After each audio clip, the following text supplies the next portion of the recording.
Welcome to the Starter Girlz Podcast, your ultimate source of inspiration and empowerment. We're here to help women succeed in every area of their lives: career, money, relationships, and health and well-being, while celebrating the remarkable journeys of individuals from all walks of life who've achieved amazing things.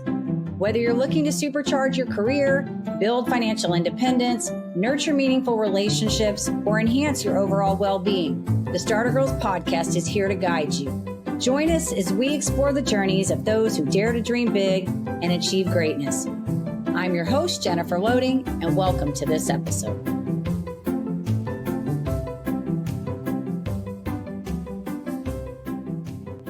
Welcome to another episode of the Starter Girlz Podcast. Wherever you are tuning in today, we are so thrilled to have you. I am your host, Jennifer Loehding, and so I want to open up with this today. I'm so excited about my guest.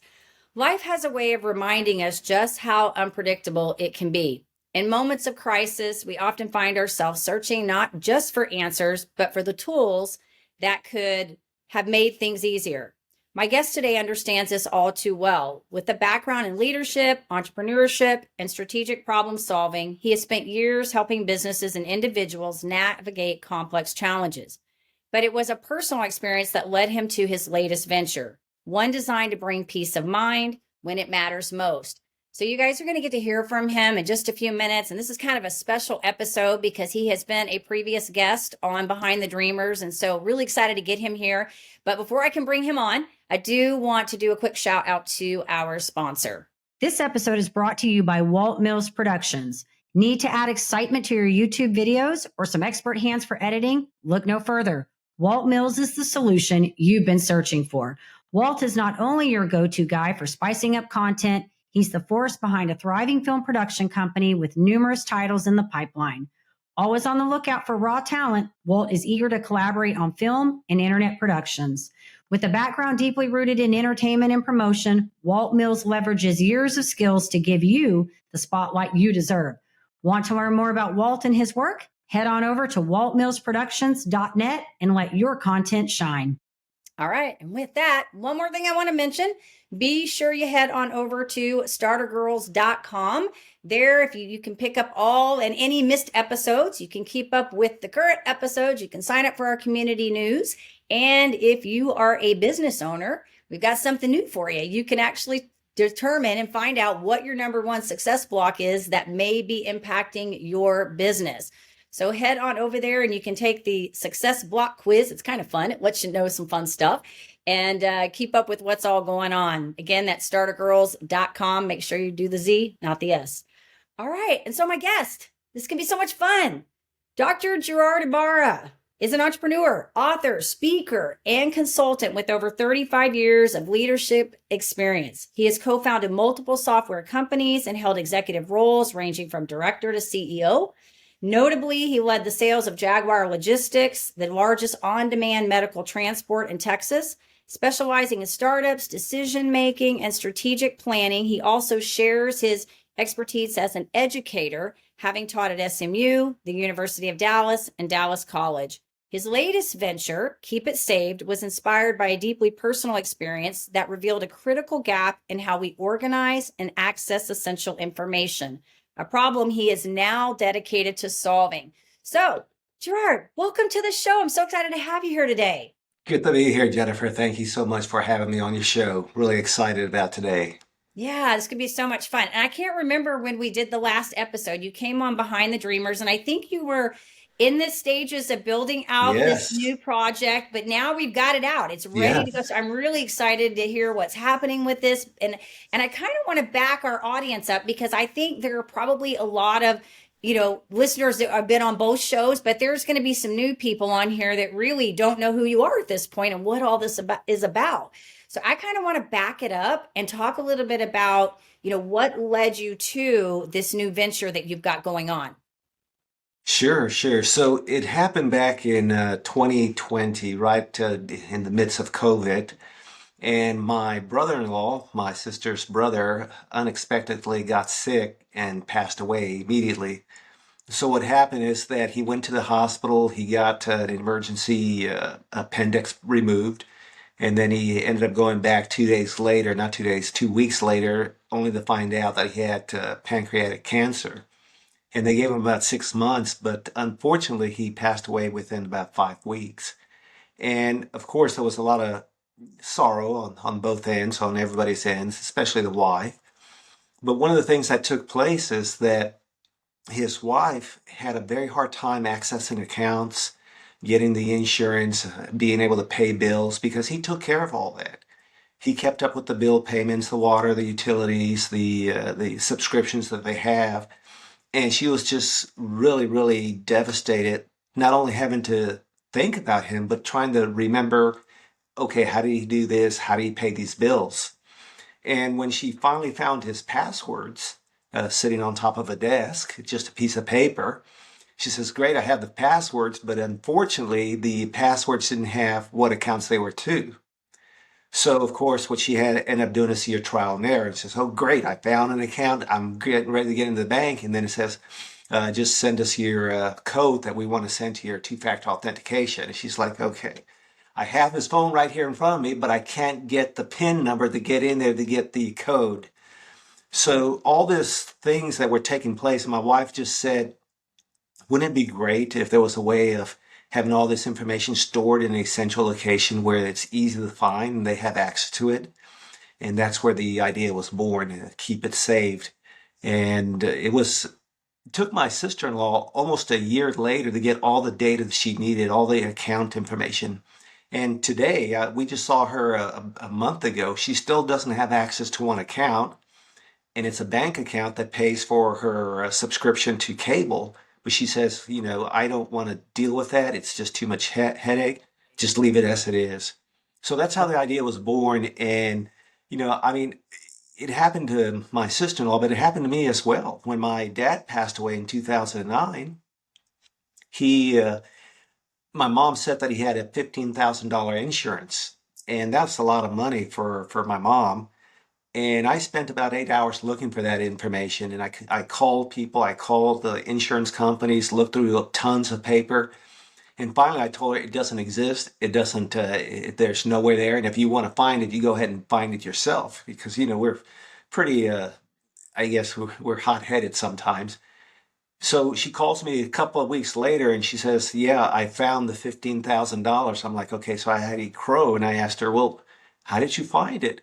Well, I called his friend, one of his best friend's wife, who he passed away, and they were both in the army, and she told me how she got it. So she was able to get it within an hour. So I'm like, why didn't you tell me that to begin with? But I don't think she knew to tell me that at that time because she was under a lot of stress. She just needed that money to help pay for some of the bills that were coming up. So, it happened there as well, but I didn't think about it. My wife's the one that came up with the idea. So this is her idea, not mine. I'm just I on the love it. coattail of her. Yeah, no, I think it's great. It's interesting. So many points to all of this, but it's making me think about how many times, like when you talk about getting information, like my email, because when my husband and I first got married, I set up all the bank accounts and I put them in my email, right? But then I transferred everything to him. So now he has all the passwords and the access. So I don't have them and I can't. So every time he gets locked out, guess what happens? They send me the code and we have to play the he's like, so I'm listening to this and I'm thinking about just the dumbery of this. Like that's not even a word, but what we go through on this, because I'm like, can you just change the email so they will stop sending me the codes? But then I think here we are, we're talking about this very issue right now, where when you have something that really cataclysmic happens here, right? Like the death of somebody, and now you can't get access to the information. You can't get in the phone, and you're trying to get the third factor off or the two-factor authentication, all of those things, and you don't have that information. How much of a pain it is. And I've even said that to my husband, like, dude, I can't even get into our accounts. I don't know any of the information. You need to put that somewhere so I know where it is, because you just never know. And this is good that you have this very thing just because of that. And it's also not only because of a death, but it could be a fire, a Mm-hmm. tornado, a flood. Think of the fires up in California, all the information that was lost, or the Right. tornadoes that we're going to probably see here in a couple of months. I mean, you could Yeah. lose all that data, and if you don't have it centrally located, if you don't have all those critical documents, passwords, and what have you, it could create a lot of havoc on your end. Or Yeah. even, and one of the things also, and it's unfortunate, this happened on my side of the family, but someone gets dementia Oh, and yeah. slowly are starting to forget things. So are you able to keep up with those accounts? So it's just a family continuity. It's a digital family playbook to keep everybody on the same page. Yeah, yeah. No, I like this. And even, I had another guest on this show. I don't know if I mentioned you to her a while back. She kind of went through something similar. She has a little bit of a different platform. Hers is a little bit more about keeping like the medical records with the hospitals, like the doctors and stuff kind of congruent so that a client has Mhm. all access to all of their information in one place for the doctors because she had a situation where her mother went into the hospital and I want to say I don't think it was pancreatic cancer, but it had to deal with the pancreas, and she was misdiagnosed because they didn't have all the records together. And so she lost her mother, and that kind of spawned the business that the platform that she put together as well. And so when I think of your story, and then I kind of think of hers a little bit different, but similar in some ways, it brought about this need because which I think a lot of entrepreneurs, when they think about business, they have this pain point that comes about that creates this idea for a business. So yay for your wife for thinking of that, right? And you acting on it. Yeah, she comes up with all these great ideas. It's the acting that's a little bit harder sometimes, but Yeah, and talking about what you're saying there, I mean, just here's a statistic. The average individual, after someone passes away, the family loses about $2,000 because it's accounts that they don't know they had, maybe insurance or whatever it is. The average person loses about $2,000. So even just having this at least gives you that opportunity to make sure you don't lose out on the $2,000. There are some people that are up in the tens of thousands to hundreds of thousands of unclaimed funds all over the U.S. So it's a big thing, and also if you don't have, I guess, things in place, access to the accounts. And it's much more than accounts, by the way. It's a whole slew of things. It's your every digital aspect of your life put together into this box. But the average funeral cost is $15,000 to $47,000. It's a big range depending on what you have, and it might be right. paid for, but you have to put that money up front because you don't have access to their accounts until you can get access to their accounts. So a lot of things go up on the back end there. Yeah, and when you're in the middle, I mean, thankfully I haven't been through all that like that, but I know even when I've been in like little small crisis, right? Like you're not thinking clearly in that moment, you're dealing with a crisis. And so when you're talking about money that's being wasted, people get into these crisis modes and they don't know what to do because they don't have enough information, right? In this case, they don't have access to the things that they Right. need. So they're just trying to solve things and then you've got to worry about, other people coming into the picture, they're telling you to do this and you're not really, it's nice that what you're doing is you're putting this in a place where it gives people the ability to get into their stuff and make better informed decisions so they're not acting out Yeah. in irrational ways. They can think more clearly in that process. Absolutely. The platform also allows you to do your funeral planning. So one of the things that we have in there is when someone passes away, it has a checklist of the government entities you need to contact, your passport, driver's license, social security. It's a checkoff list. It also has in there accounts that you need to close, your credit cards, your banking, and it also has in there contact information. So you could actually write up a eulogy or a message to your entire family or to all your workers. And when you pass away, your representative could push one button and that email goes out to everybody in your group. So it could be very specific to your family, to your work group. It could be a generic, and it could be something like, if you're reading this message, I'm no longer here. So it gives you that opportunity too to put those people in there, because my older brother passed away just about a year and a half ago, and I was having to communicate via text. We didn't have the full product completed yet. I wish we did, but I was having to text people, okay, here's where the funeral's going to be at. Here's the location. I was creating groups and I missed a couple of people and they got upset. Well, with this, you could actually have everybody in communication, say, okay, the funeral is going to be at this location at this time.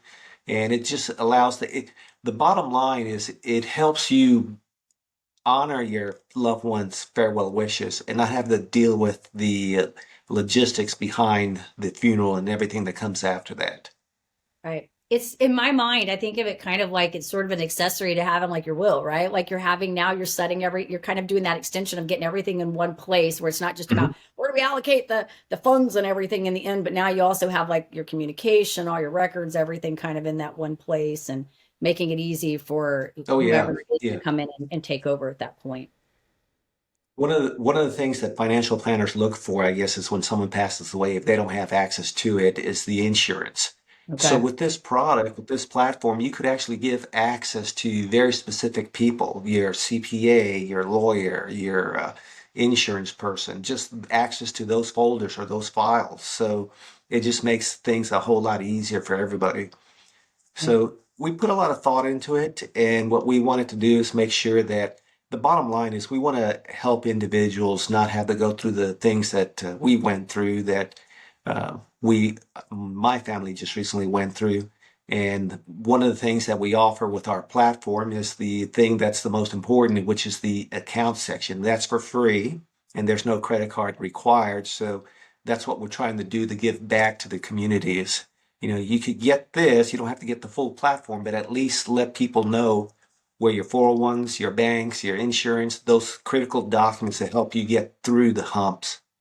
Love that, Gerard. I love that. It's awesome. Well, and guys, for our audience, so you know, Gerard's a local friend here in the Dallas area. So we've been keeping up, kind of been in touch for a while. So it's fun to get to see him kind of navigate through this and work through this, which kind of leads me to, first of all, let's say tell them real quick because I'm going to have you mention this again, but tell them the name of the company again to remind them where this is.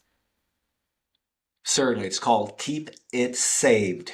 Keep It Saved. So Awesome. that's the name of the company. You can find out more information by going to our website, and you'll see all kinds of points there about what our product does. One of the other things about the product, and before I forget, because if you're traveling abroad and you happen to lose your driver's license, passport, our platform allows you to keep that secured. As long as you have access to the internet or a phone or something, you could pull up a digital copy of your passport or license. That helps tremendously if Yeah. you didn't have it available with you. Oh, So wow. Yeah. if you lose your phone, at least you could go to a computer, log on, and get that access. Yeah, no, that's good. That's good. Thanks for sharing that, Gerard.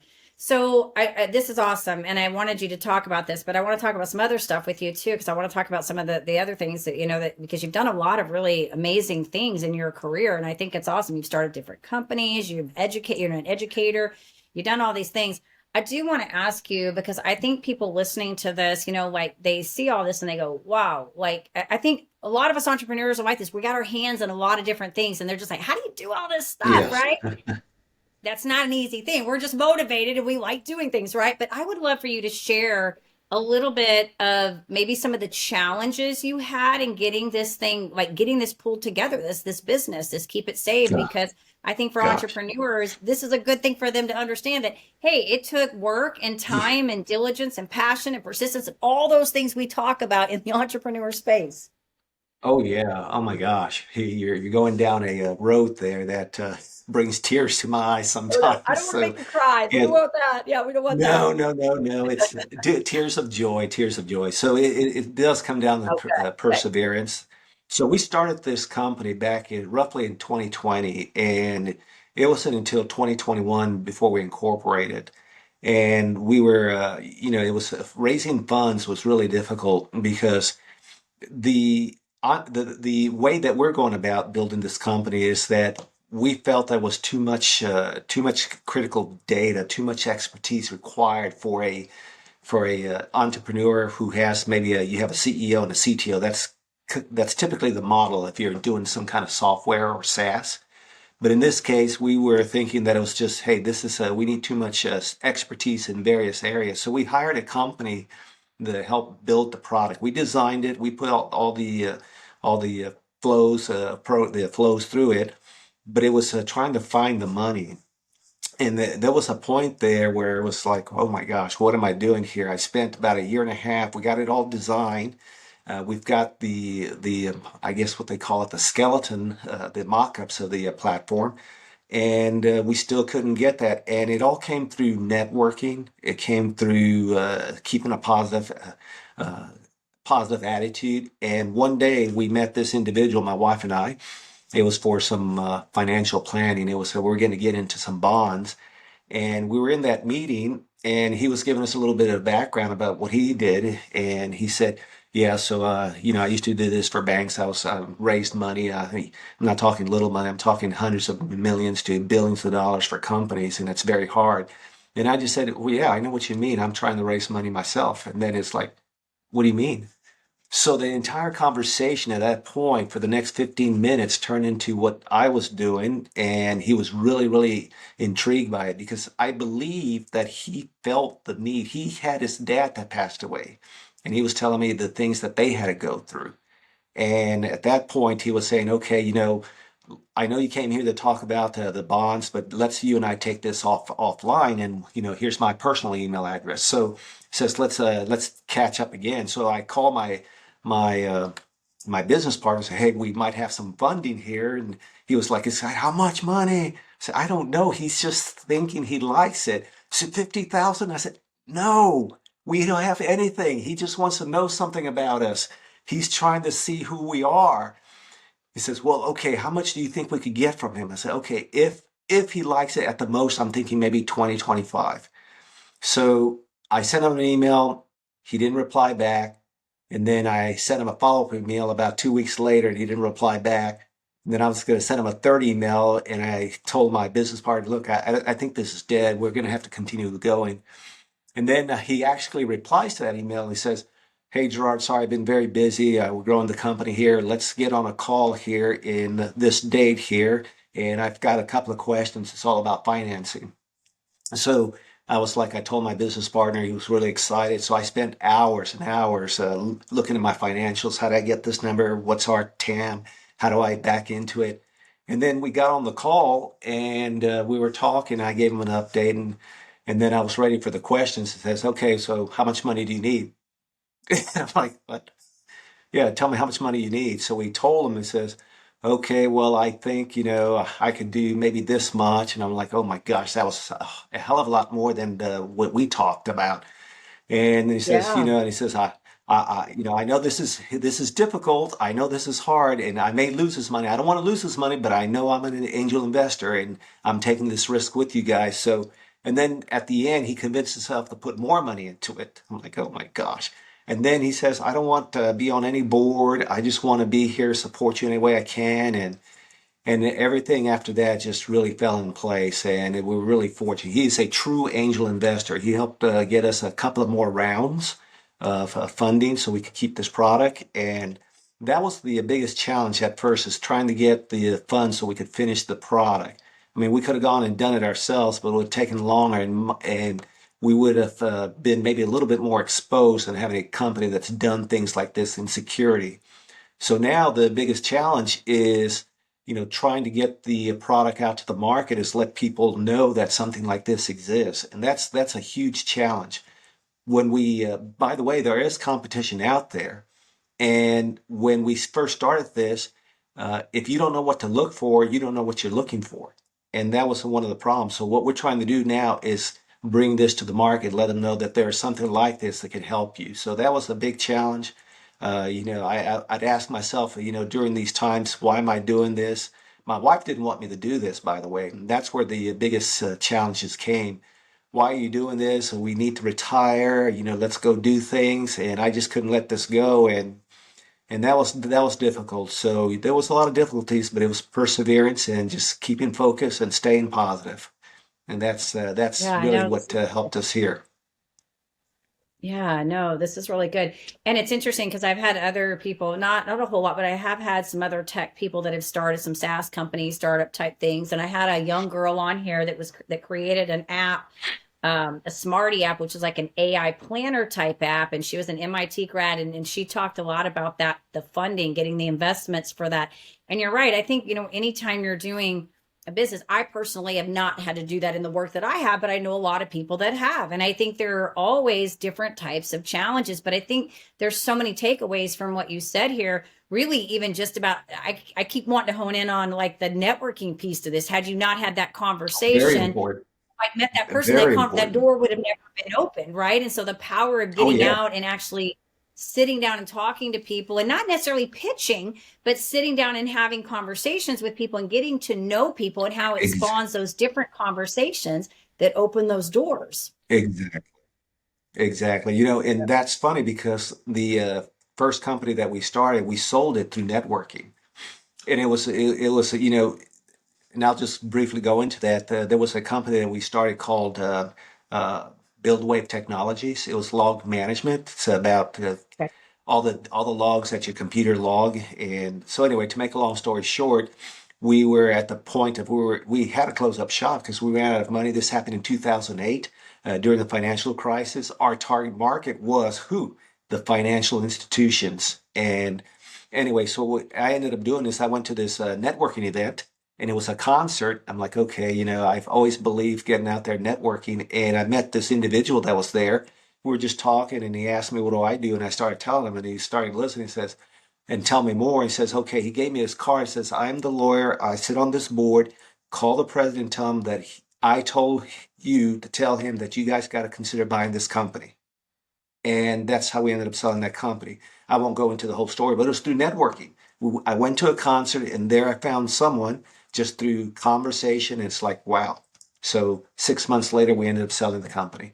Not for Wow. the customers that we had because we had zero, but it was for the technology. So Yeah, yeah. Well, I guess you're a true testament to the power of networking, because I think that is an interesting thing. And you and I network in a lot of the same circles here, and it's just a very interesting mhm. thing, because sometimes I always go into networking with probably the idea like you do. I don't know what that conversation is going to lead to. I don't know if it's going to lead to anything. It may just be a great person that I know, or it may be somebody that I end up referring. It may be a business partner. It may be a customer. I never know, but I just sort of always go in the door thinking that I'm really there to get to try to understand somebody and know who they are. It's really why I love doing the podcast, because it's almost like I get to network. I get to learn about people without having to leave my door to do it. You know what I mean? Like, I know you and I network outside, but a lot of the people that come on here, I learn a lot about their businesses and what they do through these conversations, right? And I think that's how the relationships are formed. And I think that's how you get these success stories like yours that come into play.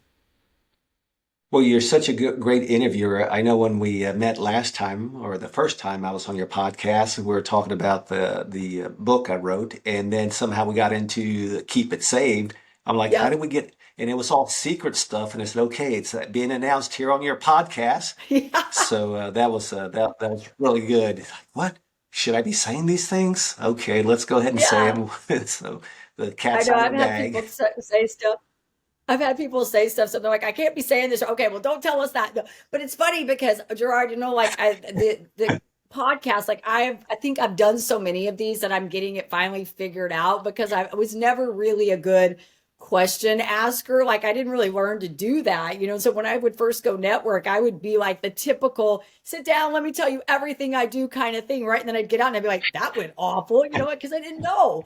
And then I always say, I think the podcast for me personally, I'm like, everybody should start a podcast if you're not good at talking, because it forced me to have to get good at asking people questions about themselves, right? And people love to share their story and their knowledge and stuff. So I'm all for however you need to learn to ask questions, but that's what you got to get good at.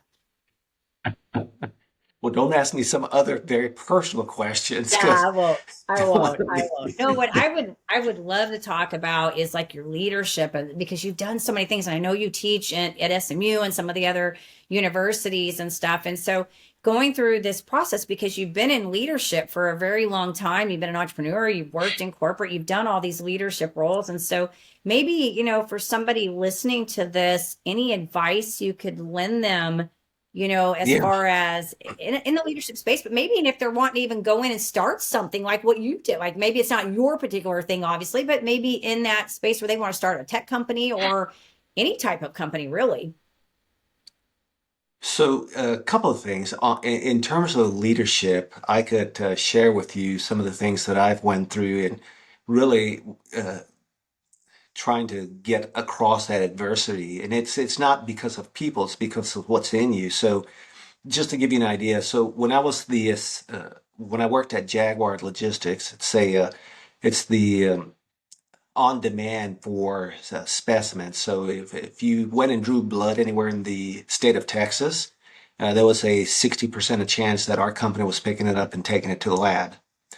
And I remember that the owner, the board, and the owner, they were looking for a new CEO. And I thought I was in for the spot there. But out of nowhere, he brings on someone from outside.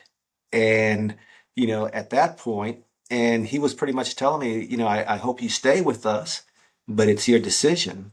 And I had to really think about it. I said, well, I could either, start crying and not literally, but get upset and say, well, forget that. I'm going to leave. Or I could help the CEO really build this company. So I took the latter. And what I did was, and I told myself is that whatever the CEO needs, I'm going to become his right hand man. I will do what he needs and I will allow him to use me in the way he wants to. And sure enough, I mean, we got along really, really well. I knew that he was the CEO and I wasn't going to try to there, what is it, hit my chest and try to say I'm the big dog here. And then after a little while, eventually that CEO left, and I went ahead and got into the position and really helped the board get to where they were at. So that was I really had to look at all my books and training, but I had to say, look, this is not about me. This is about the company. And am I gonna be a twerp and try to keep them from succeeding, or am I gonna do everything I can to help them succeed? And that's what I did. So that's a takeaway there. So if you don't get promoted, if you feel like Yeah. you were passed up, just don't worry about it. Work even harder and let them know that, hey, this is who you are. So it'll get you there. Yeah, I want to say And something about that because you gave me chills when you were telling that story because that takes a really an inward like focused, you know what I mean, on looking at the bigger Mhm. picture because I think it's making me think kind of Stephen Covey's Seven Habits of the highly effective people. I love that book because he always talks Yes, about that the win-win, right? That's like I can yes, tell you the whole book, but that is my favorite chapters about the win-win. And if guys, I've said this on the show, if you haven't seen the video where he does the arm wrestle with the guy, it's such a great like I don't know what you want to call it, symbolism, whatever, for that message where he does this arm wrestle with the guy and he lets the guy win. And the guy's like, what? And then he goes back, the guy pushes back, and they end up doing this back and forth, right? The whole idea is the win win, right? Like when you give, you both win. And so, like, you're telling this story, and the whole time I'm getting chills because I'm thinking about this. How many times somebody would have gone into that position and be like, oh, I got overlooked, and they would have gotten mad, right? And then they would have maybe become oh, yeah, defiant, or maybe they left or they just became like what the Mickey and the five dysfunctions of a team, but the you know what I mean, like the yeah, person who's the great worker but a pain in the butt to work with. And you decided to look at that and go inward and say, look, you know what? This is about the company.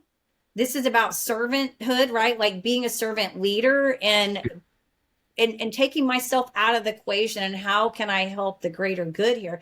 And then look, it paid it forward. It came back to you in the end. yes, That is like the ultimate like 360 circle. You know what I mean? So like you yeah. just totally gave me chills when you said that because I'm like that for would have is so hard for a lot. I don't know. I don't know if I would have always been able to do. I think maybe now I could think a little bit more in that space, but I don't. That's a hard thing to be able to do. Yeah, it's very hard, especially well, I guess a lot of people, but I'm a type A personality. So Mm-hmm. that was very hard. And maybe 20 years ago, I would have not done it. But Yeah. after reading all these books, and yes, I read the Seven Habits of Effective People and Marcus Aurelius, a lot of Yep. books. And yes, I was able to do it. So, and Yeah. in That's awesome. terms of if you want to start a company, so I teach an entrepreneurship class at Dallas College about being an entrepreneur. And I would say the most important thing of anything that you do is market research and what is it that you're trying to build. Do not go into it saying, I've got this idea and it's going to become the biggest idea since sliced bread, Right. because it doesn't work that way. And what I've done is when I started this company, I was telling one of my business partners, and I was giving him a description. I said, I've done interviews, nobody knows about this. And while we were on the phone, he found my three competitors. And that's because he knew what to look for. Right. So market research is very important. That and your financials. So when you do your market research, I'm really talking about, maybe at minimum 120 hours at minimum of market research. And you have to write down what is it they have, what is it that you're trying to build, what's your competition, is there even a need for this? And that would be the first thing. Is there a need for something that you're doing? A lot of people, well, not a lot, but at least the people that were in the classes that I had, was they had these ideas and they wanted to start it, but in the end, if you don't know what you're trying to push, if you can't communicate it effectively, then you're not going to be able to succeed. Unless, of course, you cure cancer. You don't need much of a marketing research for that here. I got cure the cancer. But no. So marketing research is very, very important, because when I was teaching the class, I asked them, okay, you're doing this lawn maintenance. What makes you different? Service. I don't know how many times I hear service and customer support. Yeah. I'm like, that ain't gonna cut it. You've got to Right. tell me, what is it? What is the way? And I can't coin this, but when my business partner and I had the first company that Build Wave Technologies, he said, no, the second startup, he says, hey, do we have a Band-Aid here, or do we have morphine? I said, what do you mean? He says, well, imagine that you get your arm cut and you're bleeding profusely. I could put a Band-Aid on it and maybe stop the bleeding. Or would you rather have morphine to kill the pain? So Mm. that's my message, is when you're creating something, look for that morphine. Don't look for a Band-Aid. And then Good. the financials, very important as well. When it comes to the financials, you got to do a 5-year plan of what it's going to cost you, how much money you're going to need, what's your anticipated revenue, and be very, very conservative in revenue. You say, oh, yeah, I'm going to have $10,000 in the first year. Cut that down by, I don't know, 80%. Say you're only going to have 2,000, and do that. Marketing is very important. Knowing your competition, knowing what you're going to do, knowing how to communicate it, being able to say it very succinctly and effectively, and be able to tie into the emotions of the people that you're trying to sell it to, or the companies. Very, very important. I wouldn't do anything. I wouldn't spend a dime until you do all your market research. And that's going to take you. Again, if you don't do a minimum of 120 hours, that's a month. Then don't bother doing anything. That's so good, Gerard. I really like the Band-Aid morphine comparison. I think that's so good. And it's interesting because all these things you're talking about, this is really good. I've heard all these different things. Like I had a guy that came on a while back by the name of James Bond. He wrote a book. I just mentioned it for my newsletter this month. It's Brain Glue, and it's how to make things sticky. He competed against or was in a competition with the guy that did the fried egg. This is your brain and this is your brain on drugs thing. So Oh he was yeah, in a yeah, yeah. so he wrote a book about, making things be sticky and what sets people apart. Like if you think about like Richard Branson, everything's like Virgin Records, Virgin Hotels, like they have certain things, Madonna, like there's certain things that these people have, right? Making it sticky. But to your point, also on the market research, the importance of that. I worked with a mentor, one of the many mentors. I'm sure, like you, I've had a lot of different coaching things and people in my space. But I had a mentor that I worked with for 2 years that built a very completely different, but it was a very successful. He had a in-person coaching business, and then he moved to the online space, which I'm still trying to figure all that out. But a big part of the program that we went through when we worked with him was on the market research part. It was the part that like it's hard. Everybody hates it, right? But he had us go through and decide, who was our avatar. And who are the people that are doing what we're doing, and what are these our avatar, what are these people, what are they buying, like what do they need, what are they, and you're so right about all of that. And you're also right about these ideas, because I even think in our space, in my world where we're creators, we all have these ideas that we want to put out there, right? And then we're like, we like the idea, but does it resonate with everybody else? And I'll give you a point when I talk about my podcast. When we created Starter Girlz, that brand was unique. It was where we were. It was two ex-Mary Kay sales directors. We were starting a movement. That's what it was all about. It was this movement we were trying to create, this positive, influencing, inspiring women kind of thing. Well, then in the interim of that, when we started making changes, she left. I brought another host on, and then we kind of did some changes. We spawned the Behind the Dreamers. Love the podcast. Great platform. I love all the guests that were on it. But I was never sold on the title or the logo. It just didn't, it wasn't my thing, because for me, it just wasn't.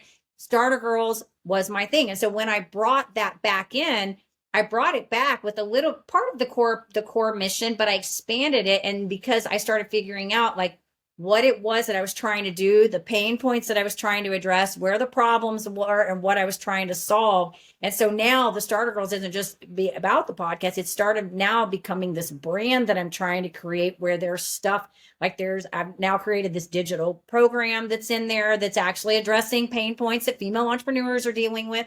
Not to say men are dealing with them too. I just think women admit them more. So it's targeting them, but it's starting to become this like brand now, and not just an idea that I had crafted out. So I agree with you when you talk about figuring out your market research and figuring out those pain points, all of those things you said. I just wanted to like hone in on that and say, yes, that's all true. You need to be listening to this if you right now are wanting to start a business.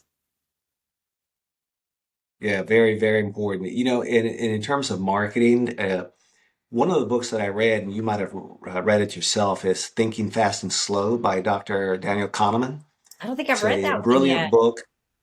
Yes, a brilliant book. It's 400 plus pages. For me, it was a little hard to read because every page I turned, I was highlighting, marking, because there was so much information. But he passed away just recently, within the last year. But it was him and his partner Atmos, both from Israel, and both passed away. But they came up with they got their Nobel Prize in economics, because even though they were both psychologists, they came up with what's called the that theory. My gosh, in it, prospect theory. And in a nutshell, what they're saying is that an individual would much rather not lose than win. And what do I mean by that? What they meant by that was that if you had stock A that made $100 and stock B that lost 50, your net is $50, right? You should be happy. But your mind focuses on that loss. Oh, I lost this money. I lost this. That's all your mind stays on.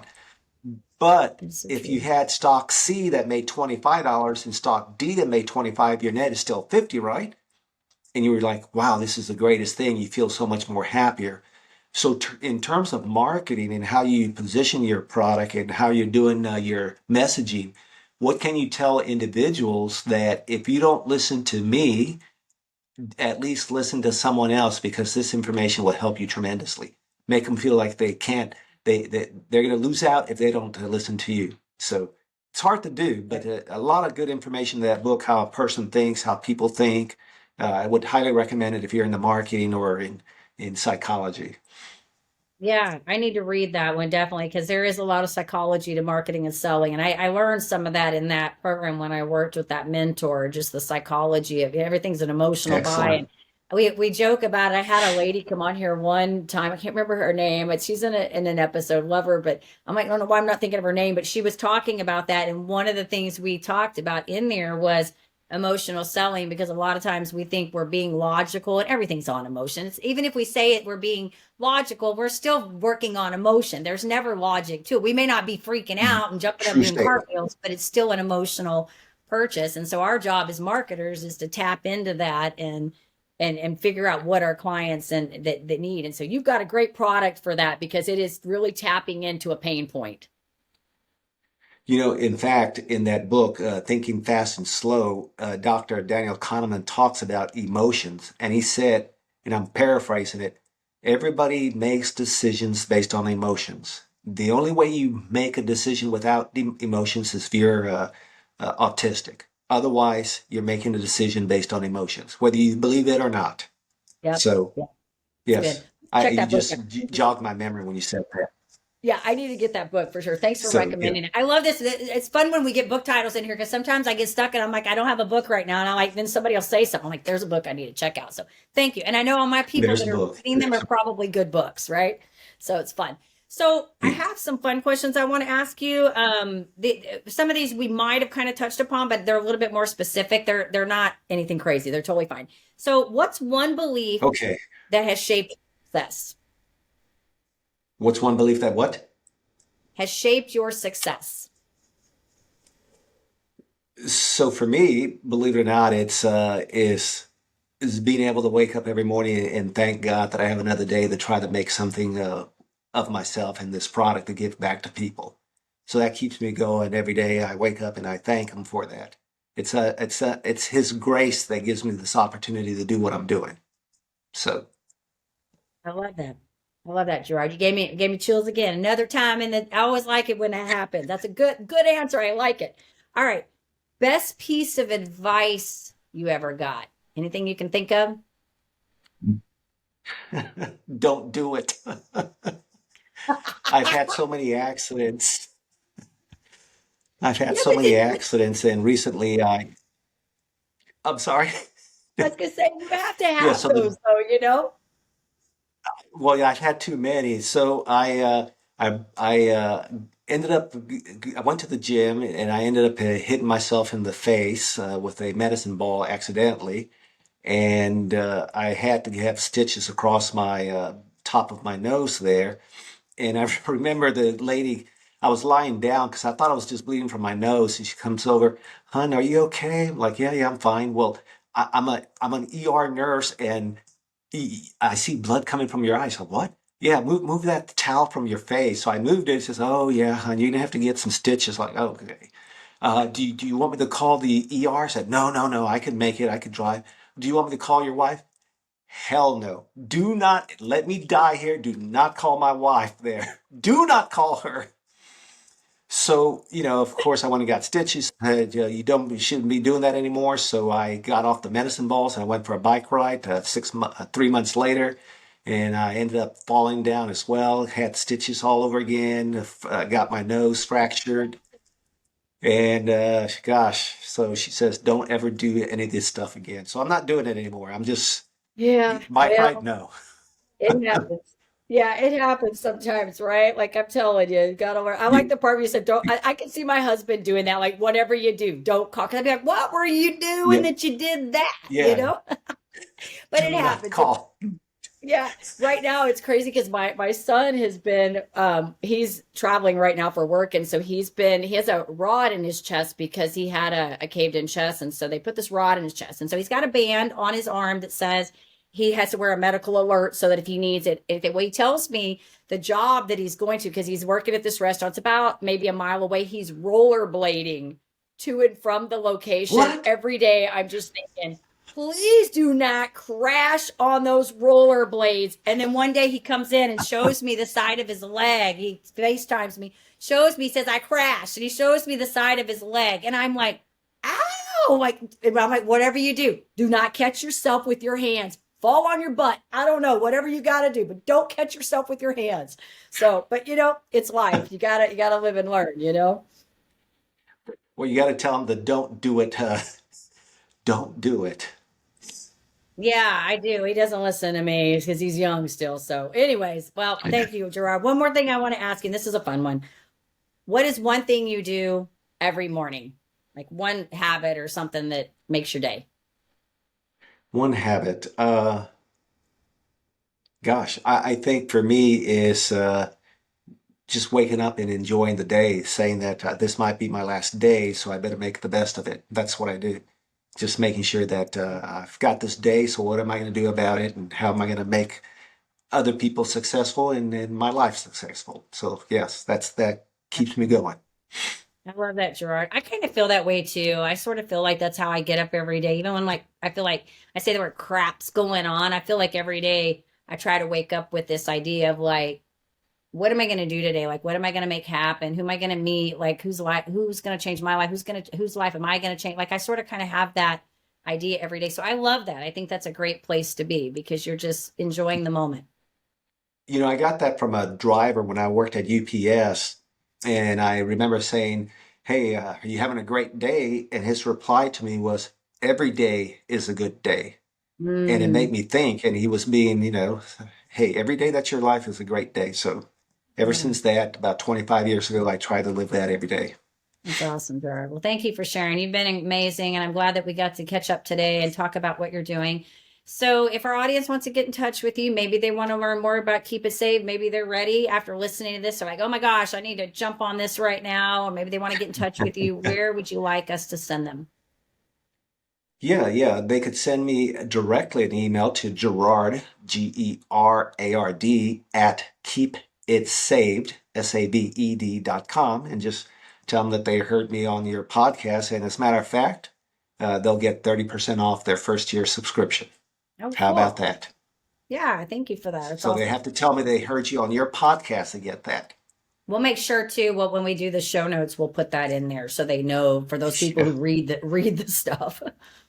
You see, there you got me talking about things. Should I have done that? I don't know. That's what you bring out.